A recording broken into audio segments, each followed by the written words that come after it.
नमस्कार दोस्तों, क्या आपने कभी सोचा है कि शब्दों में इतनी ताकत हो सकती है कि वो किसी का दिल भी छू लें और घाव भी भर दें? आज हम एक बेहद खास किताब स्पीक टू हील का सार लेकर आए हैं, जो हमें बताती है कि सही शब्द सही समय पर बोले गए संवाद कैसे किसी के जीवन को बदल सकते हैं। चलिए इस अद्भुत यात्रा की शुरुआत करते हैं। स्पीक टू हील का मूल संदेश है, बातचीत केवल संवाद नहीं बल्कि उपचार का माध्यम भी हो सकती है। जब हम किसी को ध्यान से सुनते हैं और सहानुभूति से जवाब देते हैं तो वह व्यक्ति खुद को बेहतर महसूस करता है। किताब यही समझाती है कि भावनात्मक समर्थन शब्दों के जरिए भी संभव है। 1. सुनना, पहला कदम उपचार का। हम अक्सर यह सोचते हैं कि किसी की मदद करने के लिए हमें कोई बड़ा काम करना होगा, जैसे कि सलाह देना, समाधान बताना या फिर उसे समझाना। लेकिन स्पीकर टू हील किताब का पहला और सबसे गहरा संदेश है कि मदद की शुरुआत सुनने से होती है। लेकिन यहां सिर्फ सुनना भर नहीं बल्कि ध्यान से और दिल से सुनना जरूरी है।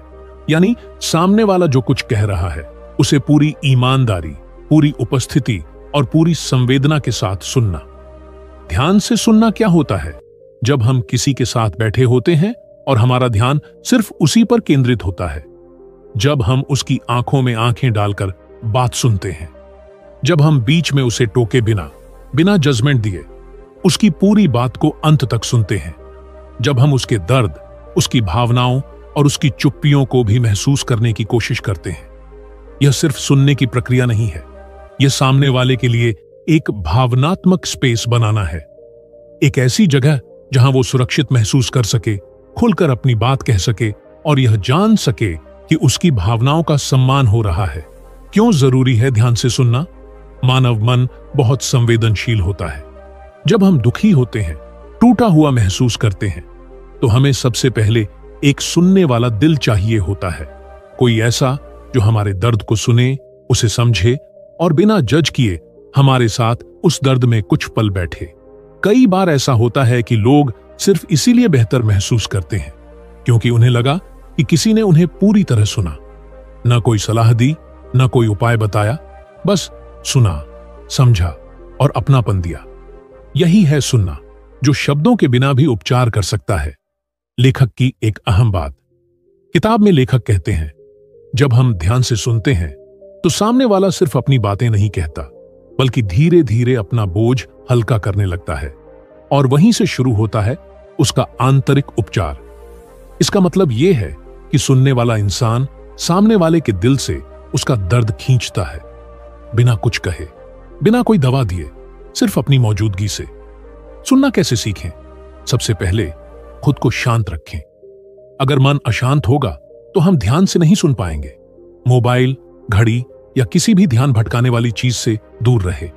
सामने वाले की बात में रुचि दिखाएं, सिर हिलाकर, आंखों के संपर्क से या छोटे शब्दों से, जैसे हां, समझ सकता हूं, बताइए आगे। सलाह देने की जल्दी न करें। हर बार बोलना जरूरी नहीं होता। सुनना कोई छोटी या साधारण बात नहीं है, यह सबसे बड़ी सेवा है जो हम किसी के लिए कर सकते हैं। जब कोई टूट रहा होता है, बिखर रहा होता है, तो उसके लिए सबसे पहली मदद होती है एक सुनने वाला इंसान। स्पीकर टू हील हमें यही सिखाती है कि बोलने से पहले सुनना सीखिए, क्योंकि जब हम ध्यान से सुनते हैं तब बिना शब्दों के भी उपचार शुरू हो जाता है। 2. सही शब्दों का चयन। हर शब्द की अहमियत होती है। जब कोई इंसान जीवन के कठिन दौर से गुजर रहा होता है, चाहे वह दुख, हताशा, असफलता या अकेलेपन का समय हो, तब वह सिर्फ सलाह नहीं चाहता। वह चाहता है कि कोई उसे समझे, उसकी भावनाओं को मान्यता दे और ऐसे शब्द बोले जो उसे सुकून दें, शक्ति दें और यह भरोसा दिलाएं कि वह अकेला नहीं है। स्पीक टू हील किताब हमें यही सिखाती है कि हर शब्द जो हम किसी के साथ साझा करते हैं, उसका असर उसके मन और दिल पर पड़ता है। शब्दों का असर क्यों इतना गहरा होता है? शब्द केवल ध्वनि नहीं होते, वो भावनाओं के वाहक होते हैं। एक नर्म शब्द किसी के टूटे हुए मन को सहला सकता है। एक कड़वा या लापरवाह शब्द किसी के अंदर पहले से मौजूद दर्द को और गहरा कर सकता है। यही कारण है कि जब हम किसी को दिलासा देना चाहते हैं तो हमें सोच समझकर बोलना चाहिए। क्या कहें और कैसे कहें? मैं तुम्हारे साथ हूं, यह वाक्य अकेलेपन को तोड़ देता है। मैं समझ सकता हूं, यह व्यक्ति को यह महसूस कराता है कि उसका दर्द अनदेखा नहीं है। तुम्हारी बात सुनकर मुझे बहुत दुख हुआ। यह उसकी भावनाओं को स्वीकार करता है।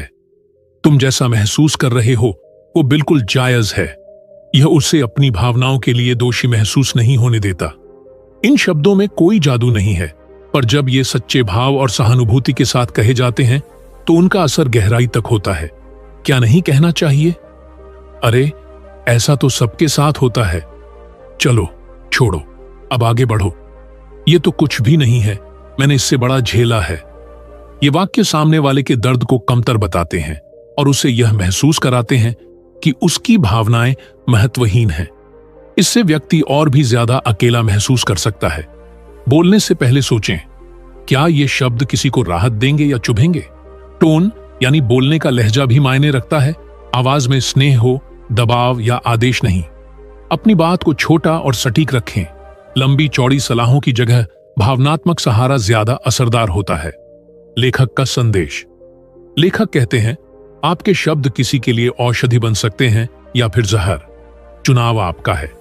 इसका अर्थ है कि बोलने से पहले रुकना, सोचना और फिर ऐसा शब्द चुनना जो सामने वाले के जख्मों पर मरहम बन सके। यही सच्ची करुणा है। स्पीकर टू हील हमें यह सिखाती है कि शब्द केवल संवाद नहीं है, वे किसी की आत्मा को छूने वाले उपकरण हैं। जब हम सही शब्दों का चयन करते हैं तो हम केवल बात नहीं कर रहे होते, हम किसी के टूटे हुए हिस्सों को जोड़ने की कोशिश कर रहे होते हैं। तो अगली बार जब कोई आपके सामने दुखी हो, कुछ कहने से पहले सोचिए, क्या मेरे शब्द उसे राहत देंगे या और तोड़ेंगे? यही विचारशीलता ही सच्चा उपचार है। 3. भावनाओं की पहचान और स्वीकृति। मैं तुम्हें महसूस कर रहा हूं। हम सभी के जीवन में कभी न कभी ऐसा समय आता है जब हमें कोई दुख, तकलीफ, डर या निराशा घेर लेती है। ऐसे में हम सबसे ज्यादा क्या चाहते हैं? कोई ऐसा जो हमारे इन जज्बातों को समझे, माने और कहे, तुम जैसा महसूस कर रहे हो वह बिल्कुल ठीक है। स्पीक टू हील किताब का तीसरा सेगमेंट इसी गहरी सच्चाई पर रोशनी डालता है कि भावनाओं की पहचान करना और उन्हें स्वीकार करना किसी इंसान को असली राहत दे सकता है। भावनाओं को पहचानने का मतलब क्या है? जब कोई व्यक्ति दुख में होता है तो वो अक्सर अपने जज्बातों को शब्द नहीं दे पाता। वो कहता है, मुझे अच्छा नहीं लग रहा, सब कुछ बिखर गया है, या कभी कुछ कहता ही नहीं, बस चुप रहता है। ऐसे में अगर हम केवल उसकी बात सुन लें और तुरंत सलाह देने लगें, जैसे ऐसा मत सोचो, सब ठीक हो जाएगा, तुम्हें मजबूत बनना चाहिए, तो हम अनजाने में उसकी भावनाओं को नकार रहे होते हैं। स्वीकृति क्यों जरूरी है? जब हम किसी की भावनाओं को स्वीकार करते हैं, जैसे, हां, यह सच में बहुत मुश्किल है, तुम्हारी स्थिति बहुत भारी लग रही है, मुझे सुनकर भी दुख हो रहा है, तुम्हें कितना बुरा लग रहा होगा, तो हम उस व्यक्ति को यह महसूस कराते हैं कि वो अकेला नहीं है और उसकी भावनाएं वैध और महत्वपूर्ण हैं। यह स्वीकृति ही वह सेतु है जो हमारे और सामने वाले के बीच एक गहरा जुड़ाव बनाती है। ये वो पल होते हैं जब इंसान टूटकर रो सकता है, खुलकर बोल सकता है और चुपचाप ठीक होना शुरू कर सकता है। क्या न करें? कभी न कहें, अरे रो क्यों रहे हो, या तुम्हें इस पर इतना परेशान नहीं होना चाहिए, या फिर दूसरों के साथ इससे भी बुरा हो रहा है। ये सब बातें व्यक्ति को शर्मिंदा कर सकती हैं और उसे यह महसूस करा सकती हैं कि उसके जज्बात गलत हैं। क्या करें? उसकी भावनाओं को नाम दें। तुम बहुत थके हुए लग रहे हो, यह बात तुम्हें अंदर से तोड़ रही है ना? चुपचाप साथ बैठें और कहें, मैं तुम्हारे साथ हूं। अगर सामने वाला रोता है तो बस मौजूद रहें, उसे खुद से लड़ने न दें। लेखक का संदेश। लेखक हमें सिखाते हैं कि भावनाओं की पहचान और स्वीकृति किसी इंसान को यह बताने का तरीका है कि वह जैसा महसूस कर रहा है उसमें वह अकेला नहीं है। कई बार हम दूसरों की भावनाओं को ठीक करने की जल्दी में उन्हें महसूस करने का मौका ही नहीं देते, लेकिन सच तो यह है कि पहले उन्हें पूरी तरह महसूस करना पड़ेगा, तभी वे ठीक हो सकेंगी।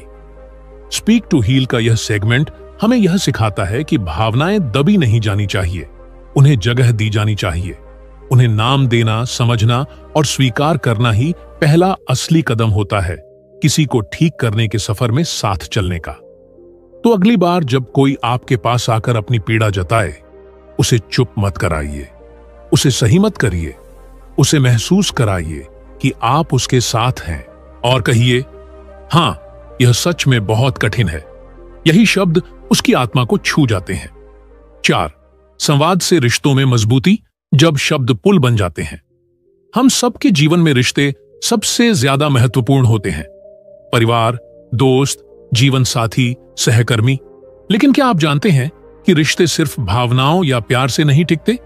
रिश्ते संवाद से टिकते हैं।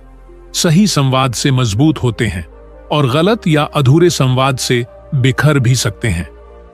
स्पीक टू हील की यह सीख बेहद कीमती है। संवाद सिर्फ अपनी बात कहने का तरीका नहीं है, बल्कि ये रिश्तों को जोड़ने, संवारने और संभालने का जरिया है। संवाद क्यों इतना जरूरी है?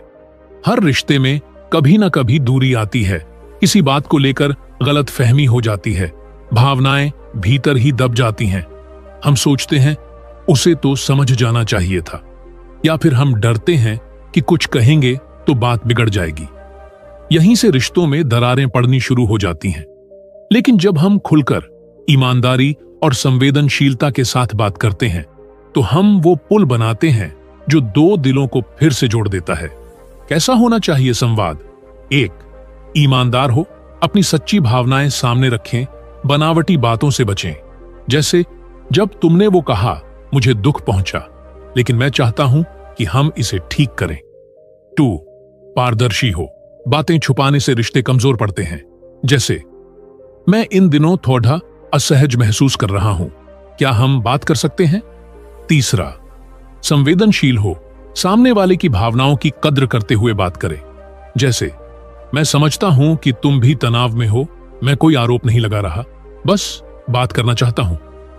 क्या होता है जब संवाद नहीं होता? गलत फहमियों की जगह बढ़ती है, दिलों में दूरी आ जाती है, भरोसे की दीवारें कमजोर हो जाती हैं और धीरे धीरे रिश्ता बोझ बन जाता है। यही वजह है कि संवाद को टालना कभी समाधान नहीं होता। चुप्पी रिश्तों को तोड़ती है, संवाद रिश्तों को जोड़ता है। लेखक का संदेश। लेखक इस सेगमेंट में यह समझाते हैं कि हर बार जब आप किसी से खुले दिल से बात करते हैं, तो आप उस रिश्ते में एक और परत जोड़ते हैं, भरोसे की, समझ की, अपनत्व की। रिश्तों को समय चाहिए, पर उससे भी ज्यादा चाहिए सच्चा संवाद। संवाद की कला क्या सिखाती है? बोलिए, लेकिन सुनिए भी। अपनी भावनाएं जाहिर कीजिए, लेकिन सामने वाले की भी मानिए। तर्क की जगह सहानुभूति को प्राथमिकता दीजिए। बात कीजिए, लेकिन आरोप मत लगाइए। स्पीकर टू हील हमें सिखाती है कि संवाद कोई औपचारिक प्रक्रिया नहीं है, यह दिल से दिल तक का रास्ता है। जब हम ईमानदारी से बोलते हैं और संवेदनशीलता से सुनते हैं, तो हम न सिर्फ किसी की भावनाओं को पहचानते हैं, बल्कि रिश्तों को भी गहराई देते हैं। तो अगली बार जब आपके किसी रिश्ते में दूरी महसूस हो, चुप मत रहिए, संवाद कीजिए, क्योंकि शब्द जब दिल से निकले हों तो वो रिश्तों की सबसे मजबूत डोर बन जाते हैं। 5. आत्मचिंतन और खुद से संवाद। उपचार भीतर से शुरू होता है। जब हम दूसरों की मदद करने की बात करते हैं, तो सबसे जरूरी बात हम अक्सर भूल जाते हैं, हम खुद कैसे हैं। स्पीक टू हील किताब हमें यह सिखाती है कि अगर हम वाकई किसी की मदद करना चाहते हैं, तो पहले हमें खुद से जुड़ना होगा। हम अपने ही जख्मों को नजरअंदाज करके दूसरों के दर्द को पूरी तरह महसूस नहीं कर सकते। खुद से संवाद क्या होता है?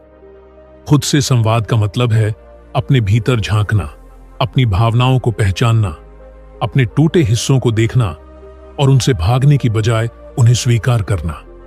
यह कोई आसान काम नहीं है। हम में से बहुत से लोग अपनी ही भावनाओं से डरते हैं। हम अपने अंदर के दुख को दबा देते हैं, अपने गुस्से को अनदेखा करते हैं और खुद को कोसते रहते हैं। लेकिन लेखक कहते हैं, उपचार तब शुरू होता है जब आप खुद से भागना बंद करते हैं। कैसे करें खुद से संवाद? 1. अपनी भावनाओं को नाम दीजिए। कहिए, हां, मैं दुखी हूं, या मुझे अभी थकान महसूस हो रही है। इससे आप अपनी सच्चाई के करीब आते हैं। 2. खुद को दोषी ठहराना बंद कीजिए। हम सभी गलतियां करते हैं, लेकिन खुद को बार बार सजा देना हमें अंदर से तोड़ता है। खुद से कहिए, मैंने गलती की, लेकिन मैं इंसान हूं, मैं सुधार सकता हूं। 3. खुद को क्षमा कीजिए। माफी किसी और को नहीं, खुद को देना सीखिए। यह एक बहुत बड़ा और जरूरी कदम है आत्मिक शांति की ओर। 4. खुद से प्यार करना सीखिए। जैसे आप किसी अपने दोस्त को प्यार से संभालते हैं, उसी तरह खुद से भी पेश आइए। खुद से कहिए, मैं भी उस स्नेह और करुणा के लायक हूं जो मैं दूसरों को देता हूं। क्यों जरूरी है खुद से संवाद करना? क्योंकि जब तक आप अपने जख्म नहीं समझते, आप दूसरों के जख्मों को ठीक नहीं कर सकते। जब तक आप खुद से प्यार नहीं करते, तब तक आपका प्यार अधूरा रहता है। जब तक आप अपनी आत्मा को आवाज नहीं देते, तब तक आपकी बातों में सच्ची संवेदना नहीं आ सकती। लेखक का संदेश। लेखक कहते हैं, खुद को समझना सबसे गहरा संवाद है और खुद को अपनाना सबसे सच्चा उपचार।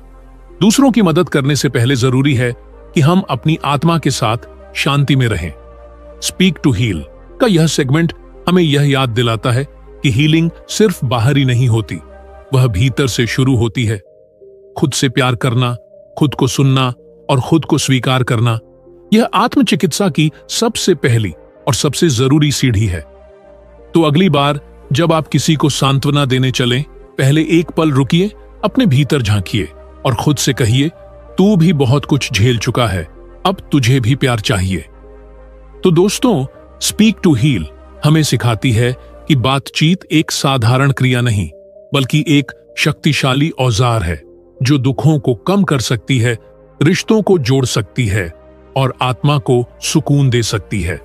अगर आपको यह वीडियो पसंद आया हो तो लाइक करें और चैनल को सब्सक्राइब जरूर करें और कमेंट में बताएं कि आपको इस किताब का कौन सा भाग सबसे ज्यादा प्रेरणादायक लगा। मिलते हैं अगली किताब के साथ। धन्यवाद।